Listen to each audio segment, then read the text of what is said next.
আমাৰ যে যুৱকসকল যুৱতীসকল নামঘৰলৈ নাহে এইটো এটা মূল কাৰণ।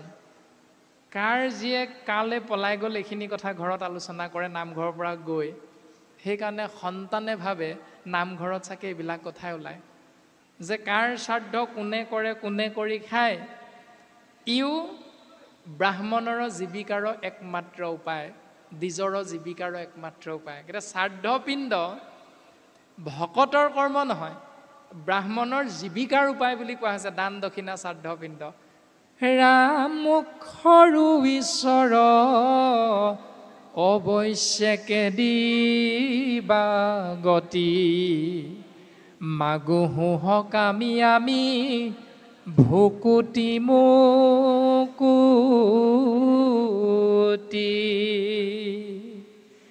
ঋত্বিজসকলে অৱগত কৰিছে যে হে প্ৰভু, তোমাৰ ভক্ত নাভিয়ে অপুত্ৰকা হয়, পুত্ৰ বিচাৰিছে। মানে এইটো হ'ল বিষয়ী চিন্তা, মানে সকাম কৰ্ম। সকামত থাকি তোমাৰ চৰণ চিন্তা কৰিছে প্ৰভু। গতিকে তেওঁৰ যি অপৰাধ ৰৈ গৈছে তোমাৰ চৰণত, তাৰ বাবে আমি তোমাৰ চৰণত সেৱা নিবেদন কৰিছোঁ প্ৰভু। সকামে ভজোহো আমি তোমাৰ চৰণে, কিবা এটা পোৱাৰ আশা কৰি তোমাৰ চৰণলৈ আহিছোঁ, মানে সকাম কৰ্ম। চাৰি পুৰুষাৰ্থ দিবে যোগ্য নাৰায়ণে, কিয়নো তুমি যোগ্য। চাৰি পুৰুষাৰ্থ ধৰ্ম অৰ্থ কাম মোক্ষ, জীৱক প্ৰদান কৰিব পৰা শক্তি কেৱল তোমাৰ ওচৰতহে আছে প্ৰভু। মুখ্যৰু ঈশ্বৰ অৱশ্যকে দিবা গতি, মাগুহু সকামি আমি ভুকুতি মুকুতি। আমি কিবা এটা পোৱাৰ আশাৰে, যাক সকাম কৰ্ম বুলি কোৱা হৈছে, এই ব্যৱস্থাটোৰ মাধ্যমেৰে তোমাৰ কাষলৈ আহিছোঁ সেই প্ৰভু। যিহেতু তুমি মুখ্য প্ৰাপ্তি দিব পৰা একমাত্ৰ ঈশতত্ত্ব পৰম শক্তিমন্ত পুৰুষ, গতিকে তুমি আমাক ভকুতি মুকুতি প্ৰদান কৰিবা প্ৰভু। ৰামে ব্ৰহ্মাদি দেৱে কৰে যাহাক পূজন, আমাৰ পূজাত তান কোন প্ৰয়োজন, সাপেক্ষ জনত যেন ভৈল অনুৰাগ, ভকতৰ বৈশ্য তুমি নোহোৱা বিৰাগ।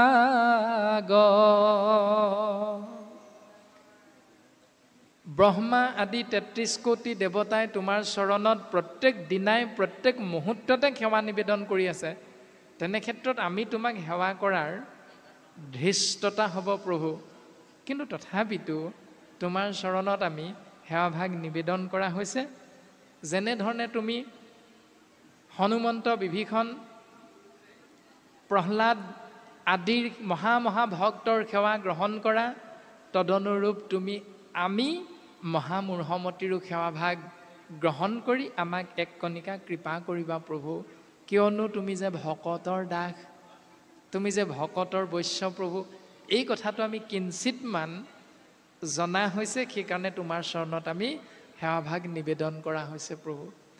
এই যে শকুনিৰ চৰিত্ৰ মহাভাৰতত, শকুনিয়ে যেতিয়া কিবা এটা ভাবি ভাবি আহি থাকোঁতে ভাওনাত আমি এটা দৃশ্য দেখা যায় যে ভগৱন্ত কৃষ্ণদত্তৰ সন্মুখত গৈ শকুনি উপস্থিত হয়।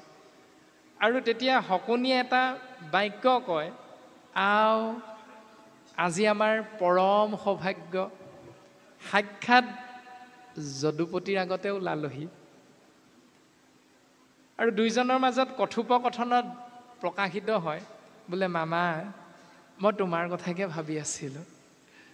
তেতিয়া শকুনিয়ে সুধিছে যে তুমি বৰ চতুৰ, যে তুমি মোৰ কথা ভাবিছিলা, মই মানিছোঁ বাৰু, কিন্তু মোৰ ভাৱনাটো হ'ল, মোৰ জানিবৰ ইচ্ছা হৈছে যদুপতি, যে তুমি মোৰ কথাটো কুৰুক্ষেত্ৰ যুদ্ধৰ মাজত ভাবিছিলা নে কুৰুক্ষেত্ৰ যুদ্ধৰ শেষত এতিয়া ভাবিছা? বোলে মামা তুমি বৰ চতুৰ, কৃষ্ণই শকুনিক কৈছে মামা তুমি বৰ চতুৰ, তেতিয়া শকুনিয়ে কৈছে সকলোখিনি যদুপতি তোমাৰ পৰাই ধাৰ কৰা। আৰু তাতেই প্ৰকাশ হৈছে যে ইমান দিনে যেতিয়া ডাঙৰ ডাঙৰ গ্ৰহ নক্ষত্ৰবিলাকৰ কথা ভাবি আছিলা, ভীষ্ম, দুৰ্ণ, কৰ্ণ আদিবিলাক, আৰু সেইবিলাক যেতিয়া আকাশৰ পৰা তুমি খহালা, এতিয়া আমিতো পপীয়া তৰা, গতিকে আমাকতো তুমি খহাবাই, তাৰমানে আমাৰ দিন আহিলা আৰু আমাক যেতিয়া তুমি লেখলৈ আনিলা, আমাৰ কথা যেতিয়া প্ৰভু তুমি ভাবিলা, তাৰমানে আমাৰো চাউল উকলিল আৰু আমাৰো দিন উকলিল।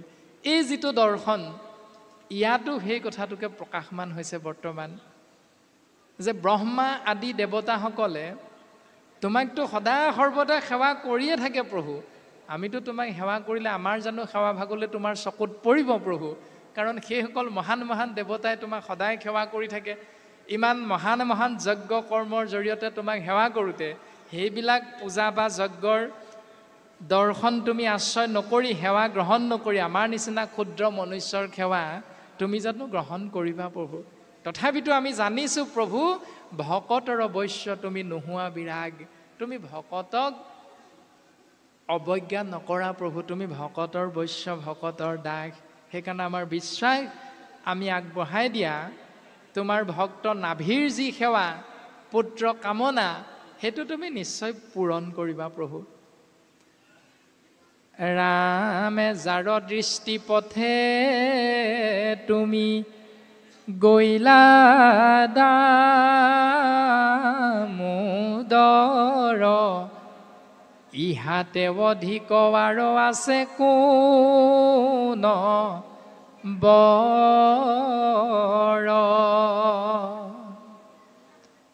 যাৰ দৃষ্টিপথত তুমি প্ৰৱেশ কৰিবা, থাকিবা, গতিকে তেওঁতকৈ অধিক ভাগ্যৱন্তই সংসাৰত কোন হ'ব পাৰে প্ৰভু?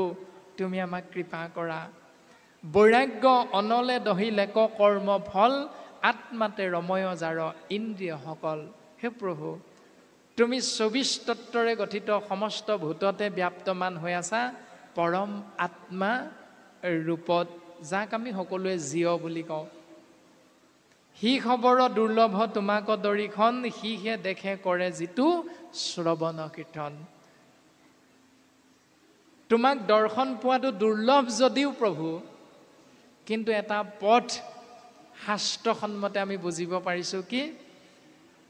শ্ৰৱণ কীৰ্তন কৰি বৈকুণ্ঠ যাই, ধৰ্ম অৰ্থ কাম মোক্ষ সবে আত পাই।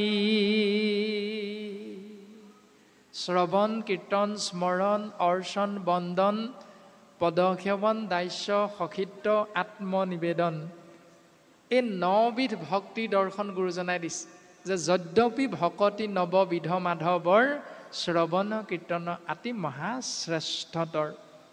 সেইকাৰণে কৈছে সিহে দেখে কৰে যিটো শ্ৰৱণ কীৰ্তন, তেওঁহে ঈশ্বৰক দৰ্শন পায়, যিজনে ঈশ্বৰৰ গুঞ্জক শ্ৰৱণ কীৰ্তন মহাভক্তিৰে নিজৰ জীৱন যাপন কৰিবলৈ চেষ্টা কৰে।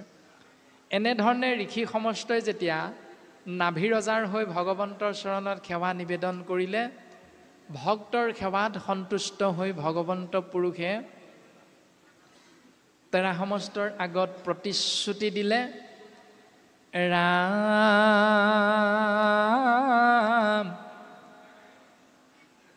কিন্তু মোৰ সমপুত্ৰ নাহি ত্ৰিভুৱনে,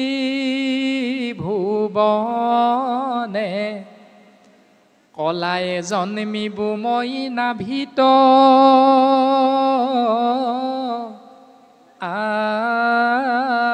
আপোনে। ভগৱন্ত পুৰুষে উত্তৰ দিছে যে পৰম দুৰ্লভ মাগিলাহা যিটো বৰ, তোমালোকে যি দুৰ্লভ বৰ মাগিছা, তোমাৰ তুতিত মই তুষ্ট ভৈলো বৰ। তোমালোকৰ স্তুতিত, তোমালোকৰ সেৱাত আমি সন্তুষ্ট হৈছোঁ, আৰু তোমালোকে নাভিৰ হৈ সেৱাভাগ নিবেদন কৰিছা আমাৰ চৰণত। সেইকাৰণে আমি কথা দিছোঁ, তথাপি তোমাৰ বাক্য কৰিব ঋত্বিজ, মুহুৰ বদন তোৰা হব যত দ্বিজ।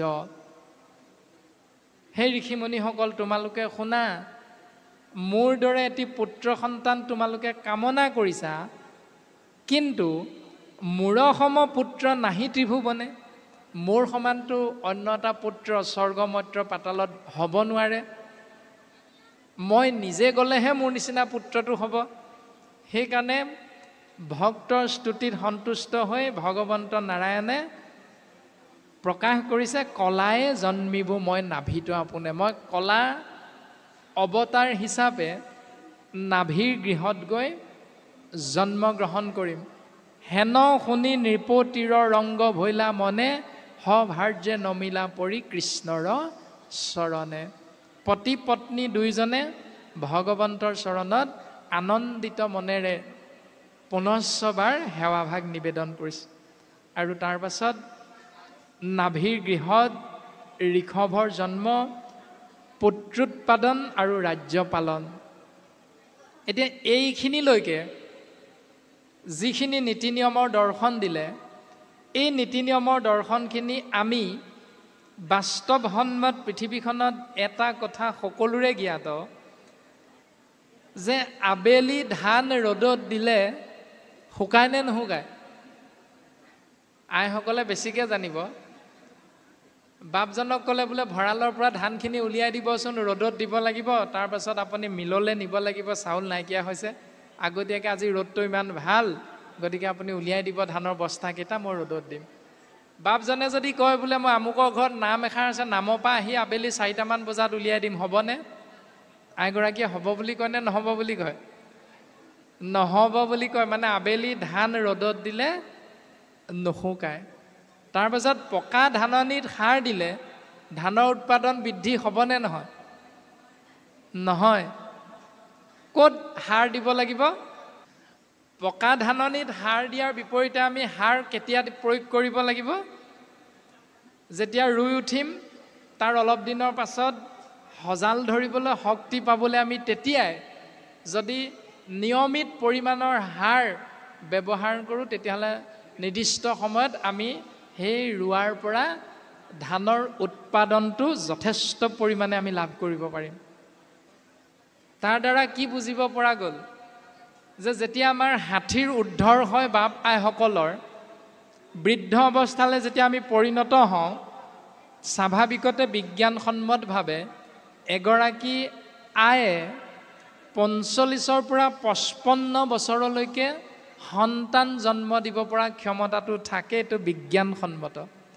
যেতিয়া 60ৰ বয়স পাৰ হৈ যায়, তেতিয়া স্বাভাৱিকতে তেওঁ সন্তান জন্ম দিব পৰা ক্ষমতা আইগৰাকীৰো নাথাকে, বাপজনৰো নাথাকে।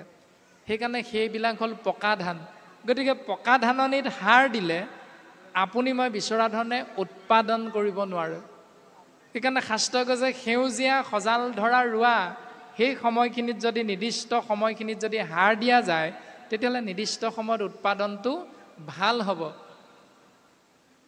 সেইকাৰণে আমি বুজিব লাগিব যে যুৱক অৱস্থাতে গৃহস্থী ধৰ্ম পালনৰ বাবে এগৰাকী কন্যাক বিবাহ কৰাই অনাৰ আগতে যদি আমি শাস্ত্ৰ অধ্যয়ন কৰোঁ, তেতিয়াহ'লে শাস্ত্ৰত লিখিত ৰূপত থকা সন্তান কেনেকৈ জন্ম দিব লাগে, ভক্ত প্ৰহ্লাদ, ভক্ত ধ্ৰুৱ আদিৰ দৰে সন্তান জন্মৰ বাবে কোনটো নিয়মেৰে আমি নিজক আগবঢ়াই নিব লাগিব, অন্যহাতেদি হিৰণ্যকশিপুৰ হিৰণ্যাক্ষৰ দৰে দুৰ্দান্ত অসুৰৰূপী সন্তান জন্ম দিবৰ বাবে কোনটো পথ আশ্ৰয় কৰিছে শাস্ত্ৰত, কাহিনী উপকাহিনীৰ জৰিয়তে আমাক যিখিনি বুজাব বিচাৰিছে, এইখিনি আমি বুজি লোৱাৰ পাছত আমি সংসাৰ ধৰ্মৰ প্ৰতি আগ্ৰহান্বিত হ'ব লাগে।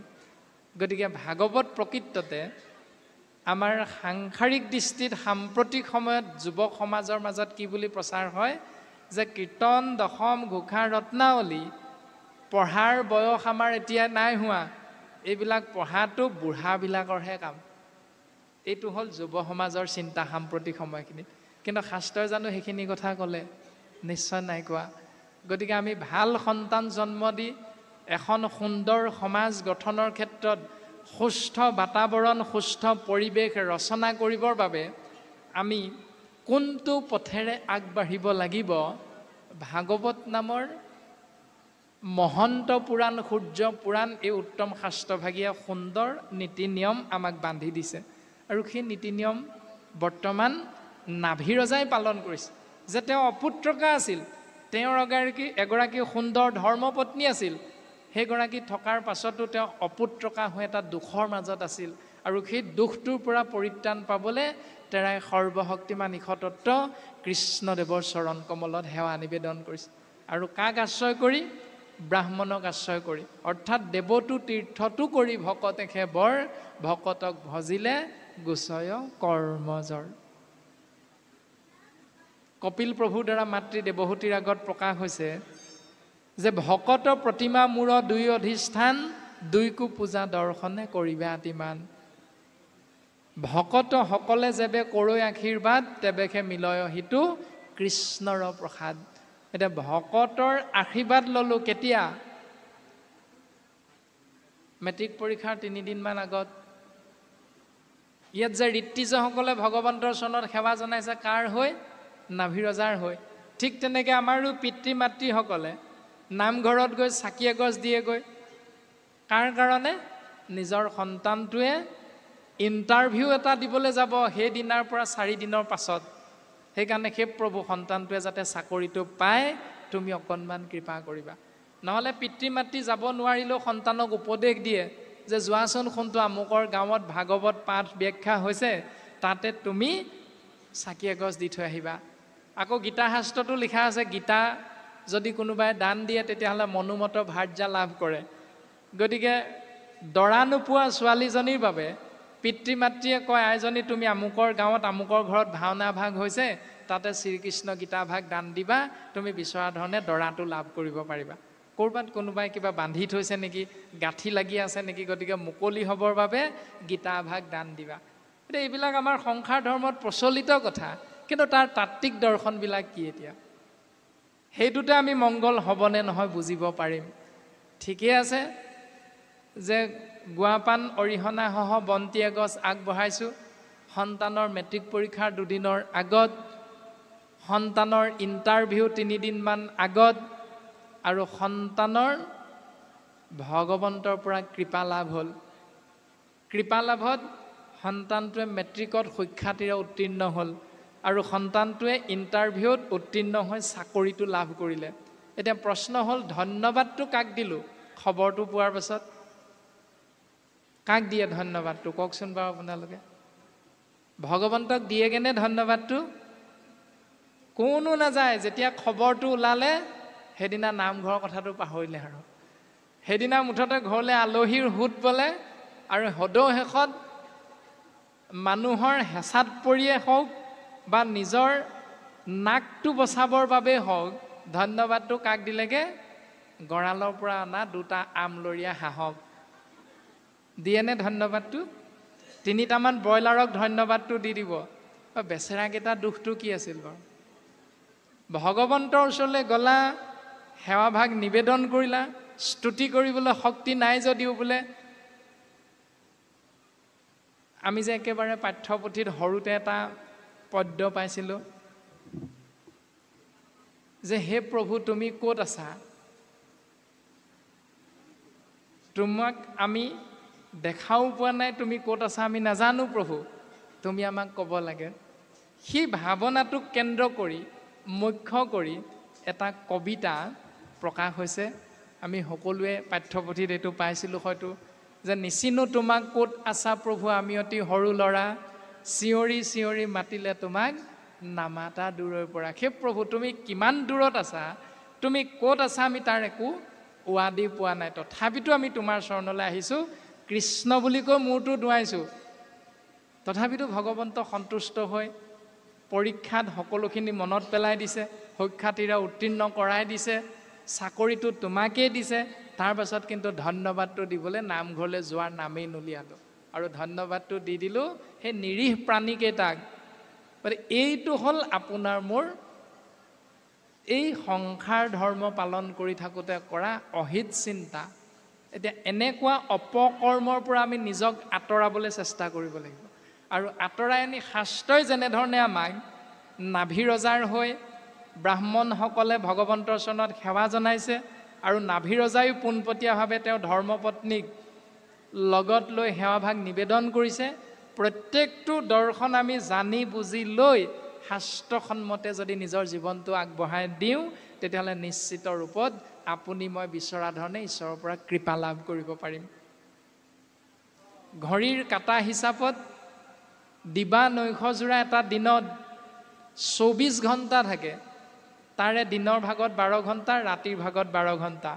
আৰু সেই 12 ঘণ্টা 12 ঘণ্টা সময়ত 8টা প্ৰহৰ থাকে। দিনত 4টা প্ৰহৰ, ৰাতি 4টা প্ৰহৰ। দিনৰ সম্পূৰ্ণ 4টা প্ৰহৰক বাদ দি সূৰ্যাস্ত যোৱাৰ পাছত, সূৰ্যাস্তৰ পাছত আকৌ সূৰ্য উদয় হোৱাৰ আগমুহূৰ্তলৈকে ৰাতিৰ যি 4টা প্ৰহৰ, তাৰে প্ৰথম 2টা প্ৰহৰ বাদ দিব লাগিব বিজ্ঞানসন্মত। কাৰণ আমি গ্ৰহণ কৰা আহাৰ শুক্ৰলৈ ৰূপান্তৰিত হ'বৰ বাবে অতি কমকৈ 6 ঘণ্টা সময় লাগে। সেইকাৰণে আমি যদি 9 বজাত খাওঁ আহাৰ, ৰাতি যদি 9 বজাত গ্ৰহণ কৰোঁ আহাৰ, তেতিয়াহ'লে 9 লগত 6 যোগ কৰিলে কিমান হ'ব? 9 × 6 = 15। অৰ্থাৎ 12 বজাৰ পাছত 1, 2, 3, 3টা বজালৈকে আমি গ্ৰহণ কৰা আহাৰ ৰসলে শুক্ৰলৈ ৰূপান্তৰিত হ'বলৈ সময় লাগিব। গতিকে 3 বজাৰ পৰা সূৰ্য উদয় হোৱাৰ যি 6 বজা সময়, সেই সময়খিনি 8 নম্বৰ প্ৰহৰ বুলি কোৱা হৈছে। আৰু এই অষ্টম প্ৰহৰত যদি আমি শৰীৰটো স্নান কৰোৱাই ভগৱন্তৰ নামত আগবঢ়াই দি পতি পত্নীয়ে যদি সহমত প্ৰকাশ কৰি ভগৱন্তৰ নাম আশ্ৰয় কৰি স্বামীৰ বীৰ্য যদি পত্নীয়ে গৰ্ভত গ্ৰহণ কৰে, তেতিয়াহ'লে সেইটো অনিষিদ্ধ ঋতুকালত গ্ৰহণ কৰা সেই বীৰ্য ভগৱন্তৰ বীৰ্য বুলি কোৱা হৈছে। তেতিয়াহ'লে সেই পুত্ৰ ভক্ত প্ৰহ্লাদ বা ধ্ৰুৱ সদৃশ পুত্ৰ আপুনি মই লাভ কৰিব পাৰিম। সেইটো কোনোদিন ক্ষয় নাযায়। নৃসিংহ গোসাঁয়ে ভক্ত প্ৰহ্লাদক কৈছিল যে, যেতিয়া প্ৰহ্লাদে কৈছিল যে হে প্ৰভু, তোমাৰ হাতত মোৰ পিতৃ হিৰণ্যকশিপুৰৰ নিপাত হৈছে, গতিকে তুমি যেন মোৰ পিতৃক গতি দিয়া প্ৰভু। তেতিয়া ভগৱন্ত নৃসিংহই কৈছে, তোমাৰ পিতৃৰ কথাটো বাদেই দিয়া পুত্ৰ প্ৰহ্লাদ, তই বৈষ্ণৱ পুত্ৰ ভৈলি যাৰ, 21 পুৰুষ উদ্ধাৰ কৰিলি যাৰ তাৰ।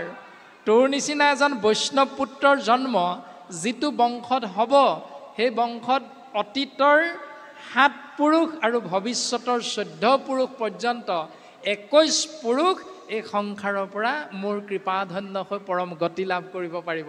তাৰ মাজতে তোৰ পিতৃটো সোমাই আছে, গতিকে তই কিয় চিন্তা কৰিছ মোৰ পুত্ৰ? এই বুলি ভক্ত প্ৰহ্লাদক ভগৱন্ত পুৰুষে আশ্বাসবাণী প্ৰদান কৰিছে। গতিকে আমি পুত্ৰই উদ্ধাৰে বুলি কহি আছে শাস্ত্ৰ। হয়, শাস্ত্ৰত কৈছে পুত্ৰ জন্ম হ'লেহে জীৱ তৰি যাব পাৰিব পিতৃ মাতৃ। কিন্তু সেই পুত্ৰৰ নামটো কি? বৈষ্ণৱ পুত্ৰক প্ৰতি বুলি আছে মাত্ৰ। গতিকে পুত্ৰৰ দ্বাৰা যদি উদ্ধাৰ হ'ব পাৰিম বুলি আপোনাৰ মোৰ ধাৰণাটো আছে শাস্ত্ৰসন্মতে, তেতিয়াহ'লে সেই পুত্ৰজনৰ নামটোও কৈ দিছে শাস্ত্ৰই যে বৈষ্ণৱ পুত্ৰ। অবৈষ্ণৱ পুত্ৰ যদি উপজে বংশত, স্বৰ্গ হন্তে পিতৃক পেলাৱে নৰকত। অবৈষ্ণৱ বা দুৰ্জন পুত্ৰ যদি আপুনি মই জন্ম দিওঁ, তেতিয়াহ'লে তাৰ দ্বাৰা আপোনাৰ মোৰ উপৰি পুৰুষসকল, ভৱিষ্যত পুৰুষসকলো নৰকলৈ গমন কৰিব লাগিব। এতিয়া কোনটো বিচাৰোঁ? চিন্তা আপোনাৰ মোৰ প্ৰত্যেকৰে নিজৰ নিজৰ। বৰ্তমান নাভি ৰজাই শাস্ত্ৰসন্মতে এটি সুন্দৰ পথ আশ্ৰয় কৰিছে, আৰু এই পথটোত সন্তুষ্ট হৈ ভগৱন্ত পুৰুষে নিজে প্ৰতিশ্ৰুতিবদ্ধ হৈছে যে অন্য কোনো যাব নোৱাৰে তোমাৰ গৃহত পুত্ৰ হিচাপে জন্ম গ্ৰহণ কৰিবৰ বাবে, স্বয়ং ময়ে যাব লাগিব।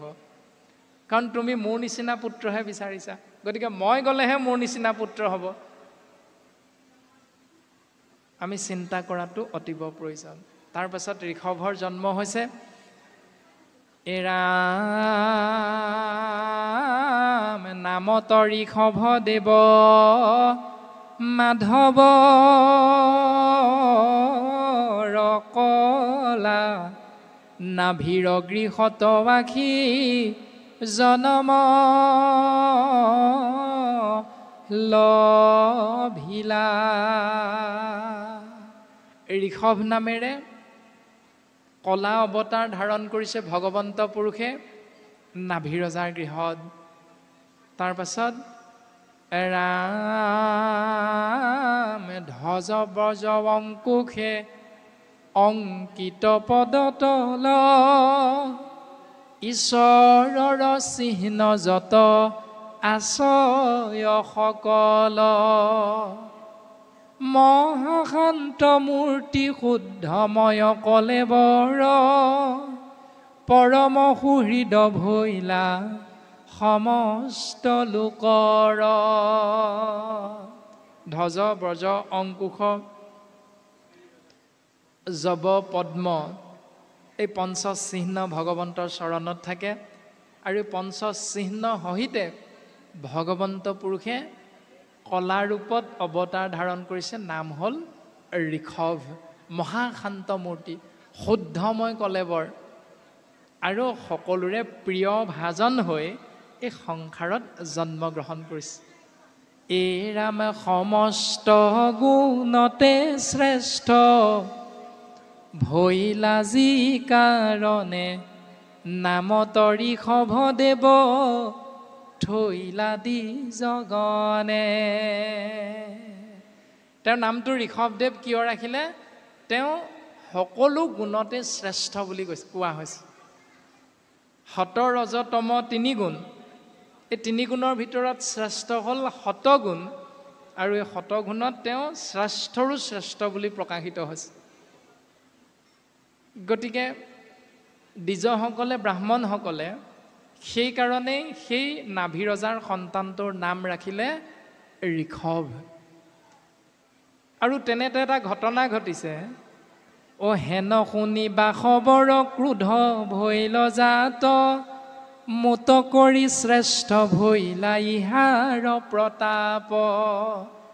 স্বৰ্গৰ দেৱৰাজ বাসৱৰ স্বৰ্গত হিংসা হৈছে মৰ্তৰ সেই নাভিৰজাৰ গৃহত জন্মগ্ৰহণ কৰা ঋষভৰ প্ৰতি। কিয় বোলে মৰ্তত স্বৰ্গত থকা মই হেন ৰূপে গুণে অতুলনীয়, শ্ৰেষ্ঠতম দেৱৰ ভিতৰত দেৱ মই, আৰু মোতকৈও শ্ৰেষ্ঠ এজন পৃথিৱীত কোন আহিল আকৌ? এই বুলি স্বাভাৱিকতে ইন্দ্ৰৰ খং উঠিছে, বাসৱৰ খং উঠিছে। আৰু খং কৰি কি কৰিছে? ইহাৰ ৰাজ্যত নকৰিবা বৰিখন দেখো কেন মতে ইটো ৰাখে প্ৰজাগণ। বাকী দেৱতাসকলক সাৱধান বাণী কৰি দিলে যেটো ঋষভ যে জন্ম হ'ল ই হেনো সকলো গুণে উত্তম অতুলনীয়, গতিকে ই কেনেকে জীৱক পালন কৰে ইয়াক চাব লাগিব। ইয়াৰ ৰাজ্যত আজিৰ পৰা বৰষুণ দিয়াটো, বৃষ্টিপাত কৰাটো নিষিদ্ধ। তাৰমানে বৰষুণ দিয়া নহ'ব। ই কেনেকৈ জীয়াই থাকে, কেনেকৈ প্ৰজাসকলক পালন কৰে, ইয়াৰ শক্তি কিমান, সকলোখিনি আমি পৰীক্ষা কৰি চোৱা যাওক। এনেধৰণে স্বৰ্গৰ দেৱৰাজ বাসৱে দেৱতা মণ্ডলীক আজ্ঞা কৰিলে। তাৰপাছত এই ৰামে হেন মতে বৃষ্টি নকৰিলা পুৰন্দৰ মিলিল দুৰ্ভিক্ষ বাতি লোক ক্ষয়ংকৰ। ৰামে বাসৱৰ কৰ্ম হেন জানিলন্ত মনে আপুনি ভৈলন্ত মেঘ গণ তাৱক্ষণে। বৰশিলা ৰাজ্যত আপুনি যোগ বলে ঋষভৰ কৰ্ম দেখি বিস্ময় সকলে।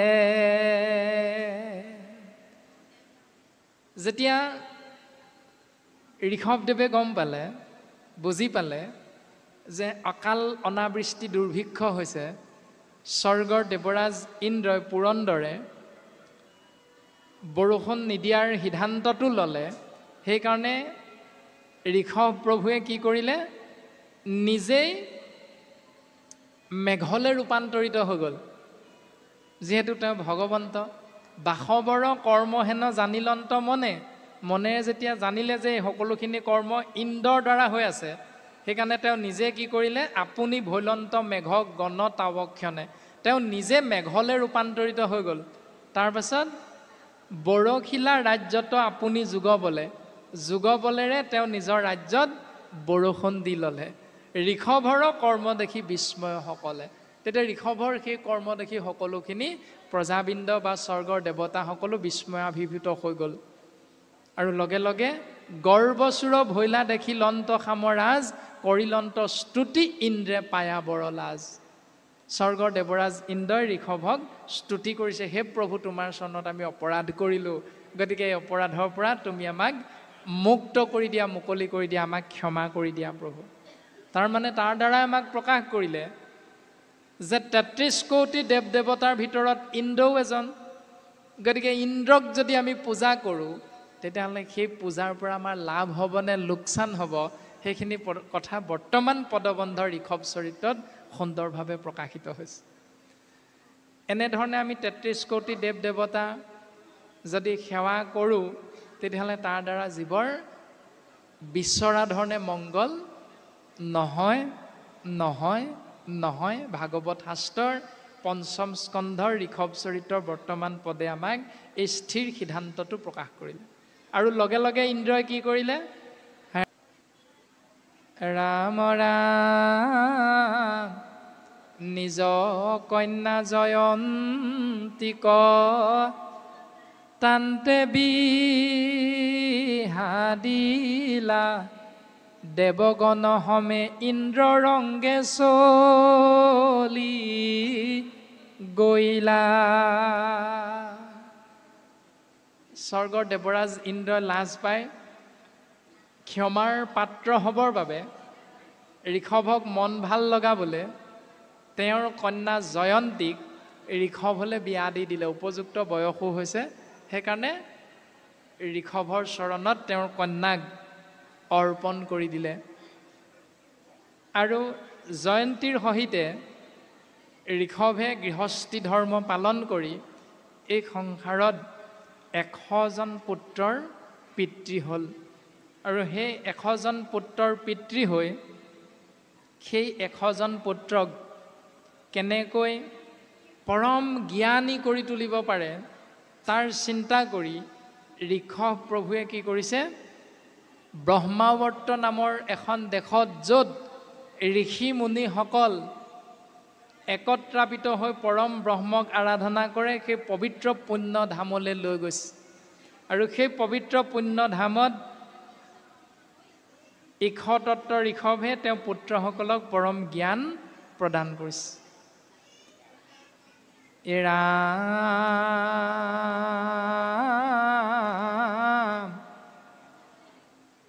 ঋষভে কৰিলা পাছে যেন যেন কাজ, সমস্তে কহিব শুনিও ক মহাৰাজ।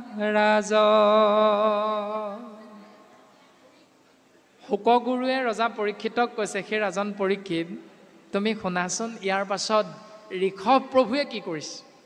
আপোনাৰ বৰ আমনি লাগিছে নি? বাই পাইসকলৰ আমনি লাগিছে নি?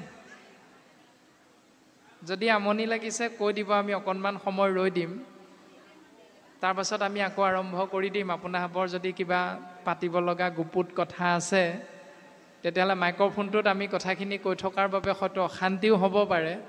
গতিকে আপোনাৰভাৱে কথাখিনি পাতি লওক, যদি পাতি হ'ল বুলি কয় তেতিয়াহ'লে আমি পুনৰ আগবাঢ়িম, হ'বনে? 10 মিনিটমান ৰৈ দিওঁ নেকি? আপোনালোকে পাতি লওক কথাখিনি, নে আগবাঢ়ো? কৃষ্ণ। আমাৰ যে যুৱকসকল যুৱতীসকল নামঘৰলৈ নাহে, এইটো এটা মূল কাৰণ। কিয়? তাৰমানে আমি পিতৃ মাতৃয়ে নামঘৰলৈ যাওঁ ভকতৰ সংগলে। আজিনো কোন শাৰী নাম ভকতে আশ্ৰয় কৰিছিল? কীৰ্তন গ্ৰন্থৰ কোনটো অধ্যায়ৰ কোন ভাগী নাম আশ্ৰয় কৰিলে তাতনো কি ওলালে? কীৰ্তন গ্ৰন্থ পাঠ কৰোঁতে তাতনো কোন ভাগ অধ্যায় পাঠ কৰিছিল, কি কি কথাকেইটা ওলালে? এইকেইটা কথা পিতৃ মাতৃয়ে ঘৰত এৰি থৈ অহা সন্তানৰ আগত কোৱাৰ বিপৰীতে কাৰ জীয়েক কালে পলাই গ'ল এইখিনি কথা ঘৰত আলোচনা কৰে নামঘৰৰ পৰা গৈ। সেইকাৰণে সন্তানে ভাবে নামঘৰত চাগে এইবিলাক কথাই ওলায়। আৰু সেইকাৰণে আমাৰ যুৱকসকল যুৱতীসকল নামঘৰৰ প্ৰতি ইমান আকৃষ্ট নহয়। কাৰণ দুখটো আমাৰ পিতৃ মাতৃৰ। আৰু ইয়াত পিতৃ মাতৃৰে দৰ্শন দি আছে যে ঈশ্বৰ সদৃশ এজন পুৰুষ সন্তান হিচাপে লাভ কৰিবৰ বাবে নাভিৰজাই কোনটো নিয়ম পালন কৰিছে। ইয়াততো কোৱা নাই পুত্ৰৰ নিয়ম এতিয়ালৈকে নাই কোৱা, মাত্ৰ পিতৃ মাতৃসকলৰ নিয়মটোহে পালনৰ কথা দেখুৱাই আছে। গতিকে আপোনাৰ পিতৃ মাতৃ আপোনাৰ হবে এইকেইটা নিয়ম বা আমি পিতৃ মাতৃ হিচাপে এইকেইটা নিয়ম পালন কৰিলোঁ নাই, যদি নাই কৰা তেতিয়াহ'লে আমাৰ জীৱন ধন্য নহ'ল। গতিকে আমি অকণমান দুখ অনুভৱ কৰোঁ। যদি আমি এতিয়াও পিতৃ মাতৃ হ'ব পৰা নাই, মাত্ৰ বিয়া বাৰু কৰাইছোঁহে, তেতিয়াহ'লে আমি এইকেইটা নিয়ম পালন কেনেকৈ কৰিম তাৰ বাবে আমি অকণমান নিজক প্ৰস্তুতি কৰাৰ বাবেও উপদেশ প্ৰদান কৰিছোঁ। গতিকে এইখিনি অতিকে প্ৰয়োজনীয় কথা সমাজৰ বাবে যে পিতৃ নাভিৰ দ্বাৰা যেতিয়া ঋষভৰ জন্ম হ'ল, ঋষভে যেতিয়া ইন্দ্ৰৰ পৰা তেওঁৰ কন্যা জয়ন্তীক লাভ কৰি বিবাহ পাশত আবদ্ধ হৈ গৃহস্থী ধৰ্ম পালন কৰিছে। গৃহস্থী ধৰ্ম পালনত তেওঁ 100জন পুত্ৰৰ পিতৃ হৈছে। প্ৰথমজনৰ নাম হ'ল ভৰত, যাৰ নামেৰে আমি বসবাস কৰা দেশখনৰ নাম হ'ল ভাৰতবৰ্ষ। এওঁ 3 জন্মত গতি পাইছে। তাৰ পাছতে 9জনে পিতৃক সেৱা নিবেদন কৰিছে, সেই পিতা আমি তোমাৰ পুত্ৰ হিচাপে জীৱিকা নিৰ্বাহৰ বাবে জীৱন ধাৰণৰ বাবে তুমি আমাক একো দুখৰ স্থান দিয়া। তাৰমানে আমাৰ যে পুত্ৰ জন্ম হোৱাৰ পাছত বিয়া বাৰু কৰোৱাৰ পাছত 3জনমান যদি পুত্ৰ থাকে, যিজন অকণমান চতুৰ তেওঁ কি কৰে, পত্নীগৰাকীৰ কথা মতেই হওক বা নিজৰ চিন্তাধাৰাৰেই হওক, তেওঁ লাহেকৈ দেউতাক মাকৰ পৰা ককায়েক ভায়েকৰ পৰা আগতীয়াকৈ ফালৰি কাটি মাটি এডোখৰ ঘৰটো বনাই লয়, মানে নিৰ্মাণ কৰি লয়। এতিয়া ইয়াতো 9জন পুত্ৰ অকণমান চতুৰ, সেইকাৰণে কি কৈছে, হে পিতা কোনে কি পালন কৰে আমাৰ দৰকাৰ নাই, আমাক তোমাৰ পুত্ৰ হিচাপে উত্তৰাধিকাৰী হিচাপে আমাক তুমি মাটি দিয়া, আমি থাকিবলৈ ঠাই লাগে, আমি একেলগে থাকিব নোৱাৰোঁ 100জন পুত্ৰ। এতিয়া 9জন লাহেকৈ ফালৰি কাটিছে আৰু সেই সূত্ৰে 9জনক পিতৃয়ে উত্তৰাধিকাৰী হিচাপে 9খন সৰু সৰু ৰাজ্যত ৰজা হিচাপে তেওঁলোকক অৱস্থান কৰিছে। তেওঁলোক তেনেধৰণে সুখী হৈছে। তাৰ পাছত 81জনে কি কৰিছে, কৰ্মকাণ্ড মাৰ্গটোক আশ্ৰয় কৰি এই সংসাৰত জীৱিকাৰ উপায় হিচাপে সেইটো লৈছে যে কাৰ শ্ৰাদ্ধ কোনে কৰে, কোনে কৰি খায়, ইও ব্ৰাহ্মণৰ জীৱিকাৰ একমাত্ৰ উপায়, দ্বিজৰ জীৱিকাৰ একমাত্ৰ উপায়। এতিয়া শ্ৰাদ্ধপিণ্ড ভকতৰ কৰ্ম নহয়, ব্ৰাহ্মণৰ জীৱিকাৰ উপায় বুলি কোৱা হৈছে দান দক্ষিণা শ্ৰাদ্ধপিণ্ড। গতিকে তেনেকুৱা এটা নিয়ম 81জন পুত্ৰই পালন কৰি কাৰোবাৰ ঘৰত গৈ কিবা এটা কৰিব, তাৰ পৰা যিটো অৰিহণা পাব, দক্ষিণা পাব, তাকে লৈ তেওঁলোকে জীৱনটো ধাৰণ কৰাৰ ব্যৱস্থাটোকে বাছি লৈ জীৱনটো যাপন কৰিবলৈ চেষ্টা কৰিলে। আৰু শেষত থাকিল 9জন। সেই 9জন শাস্ত্ৰই কৈছে পৰম বৈষ্ণৱ তত্ত্বদৰ্শী। তেওঁলোক স্বৰ্গ মৰ্ত্য পাতাল এই লোকালোকত যি স্থানলৈকে যায় 9জন একেলগেই যাব, যিটো কথা ক'ব 9জনে একেলগেই ক'ব, একেটা কথাকে ক'ব, আৰু তেওঁলোকৰ যাত্ৰা পথত কোনো স্থানতে তেওঁলোকে কেতিয়াও বাধাৰ সন্মুখীন হ'ব লগা নহয়। এতিয়া আমি কোনজনক ভাল বুলি ক'ম? এতিয়া ভাগৱতেতো আমাক কিবা এটা উপদেশ দিছে। গতিকে আমাৰ যদি 5জনমান ল'ৰা জন্ম দিলোঁ, তেনেহ'লে 5জন ল'ৰাৰ ভিতৰত ইয়াত কোৱা চৰিত্ৰকেইটা কোনজন ল'ৰাৰ লগত আছে? গতিকে আমি শাস্ত্ৰই কোনজনক ভাল বুলি ক'লে, কোনটো নিয়ম ভাল বুলি ক'লে, আমাৰ 5জন সন্তানৰ কোনজন সন্তানে কোনটো নিয়ম পালন কৰি আছে, শাস্ত্ৰসন্মতে যদি আমি চিন্তা কৰি চাওঁ, তেতিয়াহ'লে আমি কোনজনৰ পৰা তৰি যাব পাৰিম, এইখিনি কথাও আমি সুন্দৰভাৱে বুজি পাব পাৰিম। এতিয়া ঋষভে পিতৃ হিচাপে কি কৰিছে? 100জন পুত্ৰক জ্ঞান দিবৰ বাবে তেওঁ পিতৃ হিচাপে কোনটো নিয়ম পালন কৰিছে, আৰু আমিও 5জন সন্তানৰ পিতৃ মাতৃ হিচাপে আমিনো কোনটো নিয়ম পালন কৰিব লাগে প্ৰকৃতপক্ষে, আৰু আমিনো কোনটো নিয়ম পালন কৰি আছোঁ, তাক অকণমান আমি তুলনা কৰি চাবলৈ সুবিধা পাইছোঁ।